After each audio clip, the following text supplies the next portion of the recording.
Friends आज आपको गोटे नुआ रेसिपी चिकेन प्रस्तुत कर देखेबी।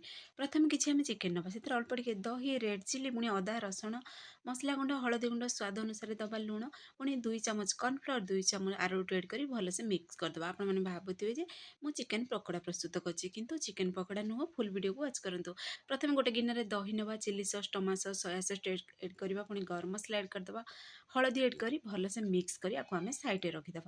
पुणी थे गोटे करी नवा से अल्प टिके रिफाइन तेल एड करवा आम चिकेन को जो मिक्स कर रखी से पकोड़ा को छाणिक आम बाहर करदे। तो देखो आम सब चिकेन पकोड़ा बनिक रेडी कर सारे। पुणी थे से करी नवा से अल्प टिके कंचा लंका रसुण को छोट छोट पीसेस कटिंग कर फ्राए करदे। पुणी आम जो मिक्स करते सॉस पुणी मसला एड करदे पुणी कस्तूरी मेथी दे भलसे मिक्स करदे।